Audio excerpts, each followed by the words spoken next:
Next speaker.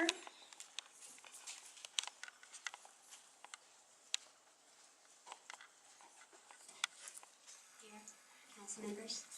My name is Anya Townsend. I'm a resident of Fullerton. There seems to be a pattern of deceit and gamesmanship going on within our Fullerton City Council. On September the 20th, 2016, it was in full view.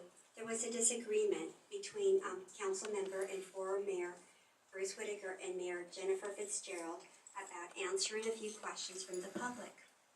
The main issue was the absence of the grant application as part of the supporting documentation for 2 agenda items. So the discussion went like this. Councilman Whitaker commented that the public's questions needed to be addressed prior to the agenda vote. Councilman Whitaker says that he is getting the grant money, he is for getting the grant money, but will not be voting for it because of the absence of the grant application to review. Councilwoman Flory reads some of the documentation to suggest that the grant application is not needed at this time, but will be produced later. She insists that this is normal, and the back and forth goes on and on. It was great theater, but little else since the agenda item passed easily and nothing was resolved for the future. It was vintage Fullerton City Council business as usual. However, in the middle of all this back and forth, the public learned a key point of information, namely that if the council did not approve these 2 grant applications that night, the city would lose the opportunity for these grant monies for at least a year or maybe even longer. Once this was learned, the solution to all the issues being raised by Councilman Whitaker were solvable in the future. If I were Councilman Whitaker or any of the other council members, I would have made a motion to all future agenda items with specific deadlines must come before the council at least 2 meetings prior to the deadline. This would allow staff to provide any and all documentation necessary to answer all questions at the next council meeting prior to the deadline if necessary. Council Whitaker did not consider this simple and very straightforward solution. Why not? Every council member had the opportunity to actually accomplish a permanent change in the process that would have benefited the public's right to know and ensure that all council members had all the information necessary to make an informed decision. Thank you. Thank you. Next speaker. Barry Levinson, I'm going to continue.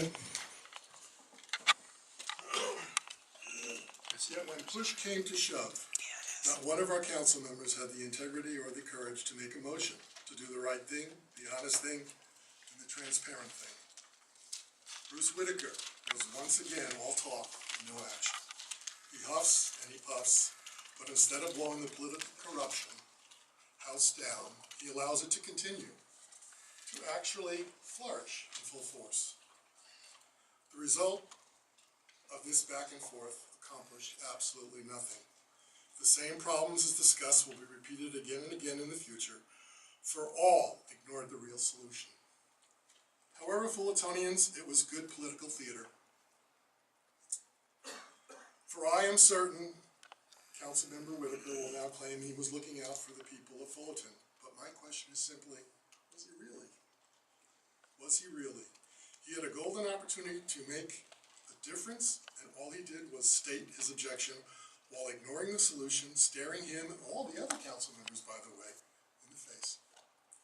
What does this teach us about our city council?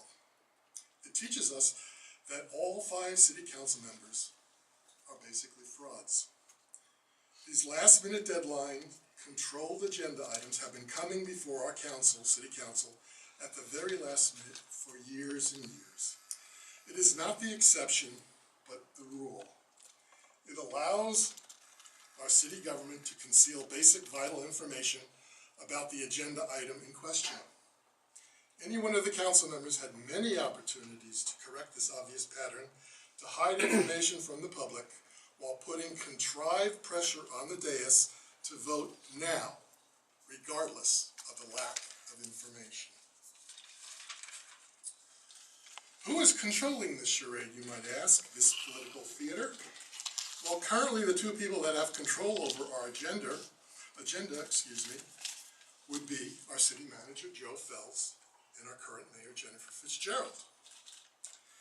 If anyone who listens to my comments cares about honest and transparent city government, they now know to replace the frauds on the dais with honorable men and women come November 8th. Thank you. Thank you. Next speaker?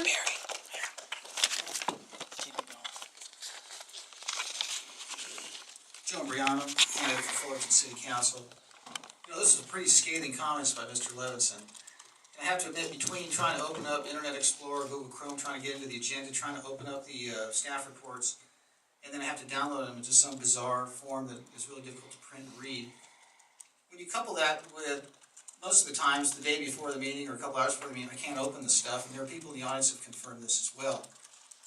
I don't know what kind of charade is going on, but I do know that the way the DCCSP was passed by the Planning Commission was they were told they had to hurry up and do this. And I guess it was a lot like the Patriot Act, they didn't know what they were approving.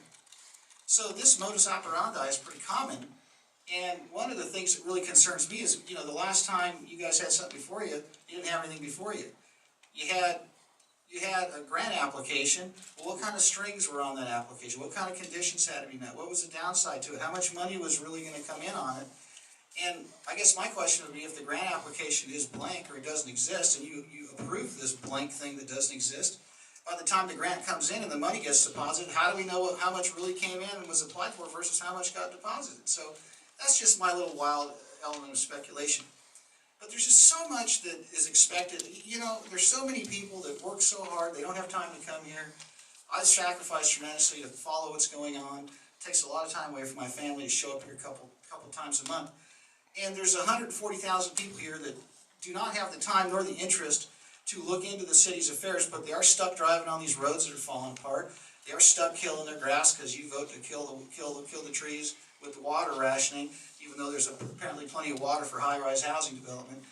And then we sit here and, you know, we say, oh, well, you know, we can't be negative, we can't discuss these things, we have to get along.